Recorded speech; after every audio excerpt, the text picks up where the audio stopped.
कैसे हो? उम्मीद करती हूँ सब बढ़िया होंगे, स्वस्थ होंगे, मस्त होंगे। मैं भी ठीक ही हूँ।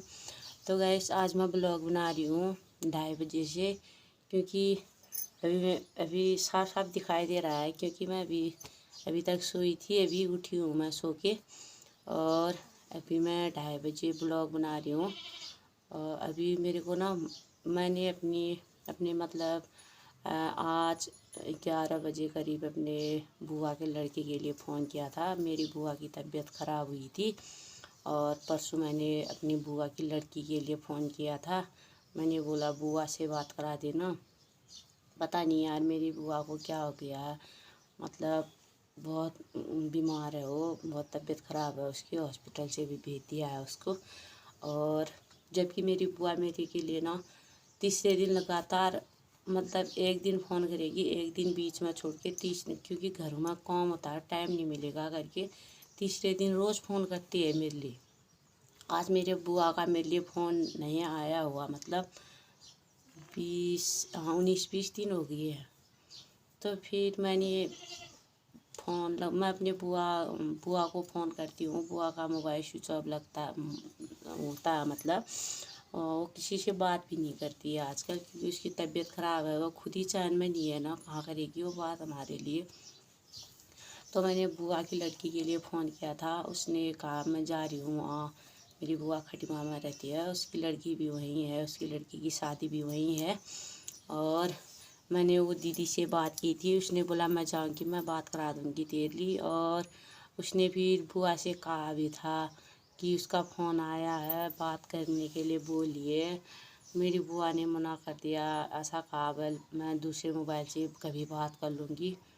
उसमें भी उसने बात, मैंने सोचा चलो कोई बात नहीं, बाद में बात कर लेगी। कल 4-5 दिन हो गए थे, और आज किया मैंने अपने भाई के लिए फ़ोन, बुआ का लड़का के लिए फ़ोन किया था, मतलब वो भी घर ही में है। और उसने कहा मेरे से चल दीदी मैं बात करा दूँगा, मैं जा रहा हूँ मम्मी के पास। उसने कहा अपनी मम्मी से मम्मी दीदी का फ़ोन आया है, बात करेगी तो।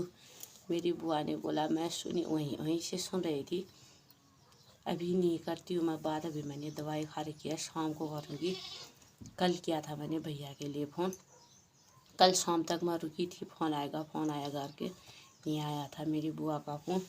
क्योंकि यार मेरी बुआ की बहुत तबीयत ख़राब है ना, उसको हॉस्पिटल से भी भेज दिया गया है, और कहा बल इसकी मतलब ऐसी है, कोई मतलब इलाज नहीं है इसका। तो मुझे अब अभी सोई थी मैं, मुझे सपना आया था। मैंने सपने में अपनी बुआ को देखा, इसलिए मैं भी ब्लॉग बना रही हूँ, आप लोगों को शेयर कर रही हूँ अपनी बात। जो बुआ ना हमारे बगैर मतलब एक दिन भी नहीं रहती थी। जब मेरा ऑपरेशन हुआ था, मेरे को 3 दिन में होश आई थी, तब मेरी बुआ ने 3 दिन तक कुछ खाना भी नहीं खाया। लगातार मतलब फ़ोन ही कर रही थी मेरे पति को, कैसी हुई है, क्या हुई है। और जब मेरे पति की तबीयत ख़राब हुई थी, तब भी मेरी बुआ ने ऐसे कहा, मैं तो बात कर नहीं सकती थी, क्योंकि मैं उनकी शादी रोने में ही थी, वहीं पे बैठी थी, लोग आ रहे थे।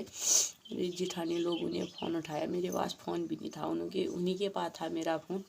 वो कह रहे थे, जितनी बार मेरी बुआ फ़ोन कर रही थी इतनी बार रो रही थी, बड़ी बड़ी बच्चों की तरह से। मतलब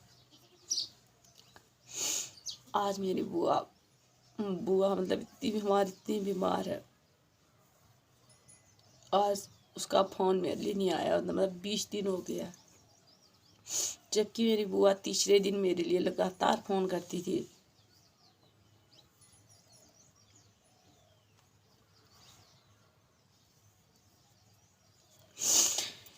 क्या ऐसा होता है कि मेरी बुआ को हमारी याद अब नहीं आ रही होगी, अब उसकी किसी की याद नहीं आ रही है उसको। मतलब वो जो कहते हैं ना, अब किसी की वो नहीं है, उसको याद नहीं आती है, किसकी माँ ही नहीं है, मतलब वही सब हो गया मेरी बुआ के साथ। परसों दीदी भी बोली थी, मैं वहाँ गई थी, मेरे से बात भी नहीं किया, और जब मैं बोलती थी तभी बोली थी, और आजकल मेरे लिए भी फ़ोन नहीं करती है।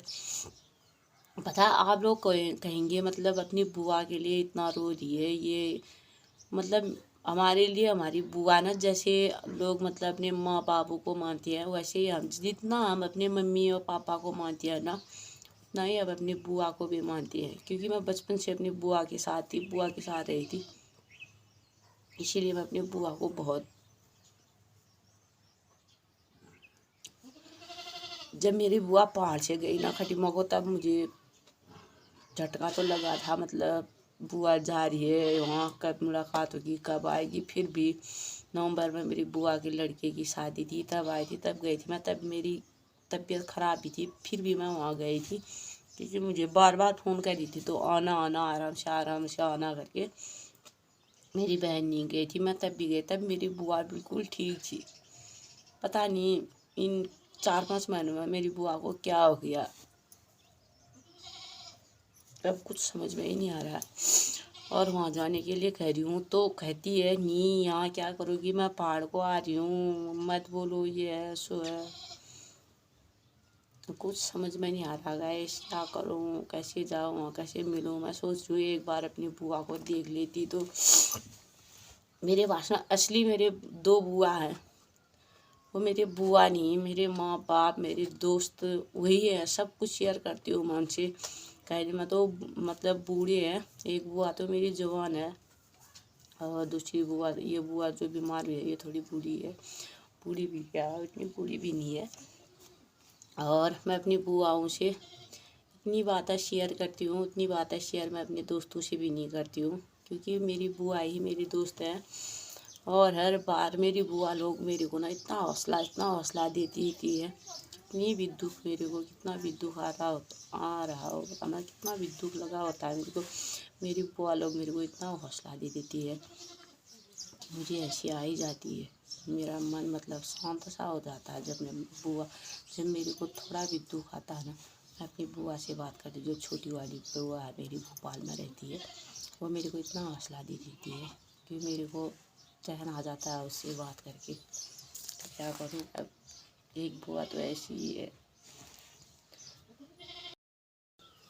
तो गैस, मेरी जो छोटी वाली बुआ है ना, वो मेरे से कहती है, वो मेरे से करी है मतलब, ये बड़ी बुआ जैसे, जब से बड़ी बुआ मेरी बीमार हुई है, तब इसकी तबीयत ख़राब हुई है, तब से मेरी छोटी बुआ मेरे से यही करी है, जा बुआ से मिल के आ, मतलब इसका उसका बुरा मत मानना। जैसे कि मेरी बुआ कह रही है ना, यहाँ को मत आना, क्योंकि मैं पहाड़ को आ रही हूँ, यहाँ क्या करोगी, ऐसा वैसा। मतलब मेरी छोटी बुआ मेरे से कह रही है, जा अपने बुआ से, मैं तो बहुत दूर हूँ यहाँ से, कहाँ मिल पाऊँगी मैं उसको, और तू जा यहाँ से अपनी बुआ से मिल के आ। कभी कभी तो सोच रही हूँ मेरी बुआ बिल्कुल सही कह रही है, जाती हूँ मैं और अपनी बुआ से मिल के आती हूँ। तो गाइस, जब मैं खटीमा जाऊँगी ना, अपनी बुआ से मिलूँगी, तब मैं अपने